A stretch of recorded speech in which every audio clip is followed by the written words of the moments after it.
ARK Invest CEO warns Fed's actions could lead to 1929 like Great Depression. Elon Musk agrees. The CEO of investment management firm ARK Invest has warned that if the Federal Reserve does not pivot, the current economic setup will be similar to 1929 when the Great Depression started.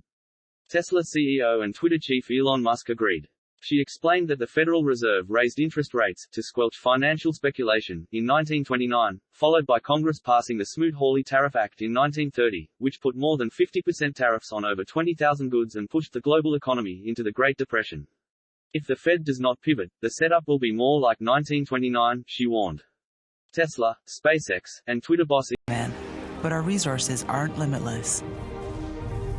To address this challenge, we use best-in-class exploration practices, 3D modeling techniques, and computational science to maximize reservoir yield. Discover how we're meeting growing global demand while planning for the future. Aramco, powered by How. As the president says, inflation is the #1 domestic economic problem facing the United States right now. But it wasn't just the president who got it wrong a year or so ago. I want to play for you what you said about inflation last year. Listen to this. Is there a risk of inflation? I think there's a small risk, and I think it's manageable. I don't anticipate that inflation is going to be a problem, but it is something that we're watching very carefully. Was it a mistake, Madam Secretary, to downplay this inflation risk?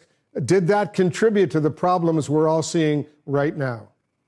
Well, look, I think I was wrong then about the path that inflation would take. As I mentioned, there have been unanticipated and large shocks to the economy that have boosted energy and food prices and supply bottlenecks that have affected our economy badly that I at the time didn't fully understand.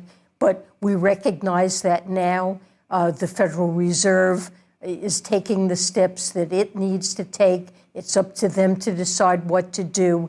And for our part, President Biden is focused on supplementing what the Fed does with actions we can take to lower the costs that Americans face for important expenditures they have in their budgets. Prescription drugs is one example, healthcare costs, another example, utility bills. If Congress is willing to pass some of the proposals to boost the use of non-renewables, I think that can serve to bring down an important cost that households face. He realizes, we all realize, what an important and huge burden inflation is placing on American households. We've all seen the gas prices explode over the past year here in the United States, and which is a real problem, obviously, for so many. But let me just follow up. You say you were wrong in your assessment of inflation a year or so ago. Just today, the former U.S. Treasury Secretary, Larry Summers, a man you know well, said the Federal Reserve needs to do some, quote, considerable soul searching right now about how badly they missed the gravity of the inflation problem. Is Larry Summers right? Look, I'm not going to comment on the Fed's policies. Chair Powell has made clear that he has every intention and believes, as I would, that the Fed has the tools to bring inflation down, and that's his focus. You know, the Fed has a dual mandate.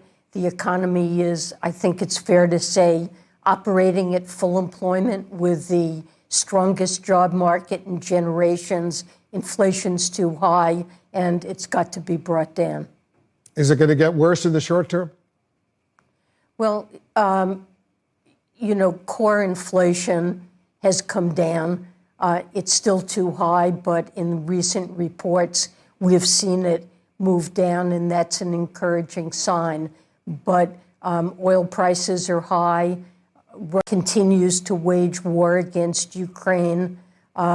We're trying, and the Europeans are trying to address that and limit his ability to wage this war. There can be impacts on energy and food prices that we can do everything we can domestically to control the president. His authorized historic releases of oil from the Strategic Petroleum Reserve, but we can't rule out further shocks.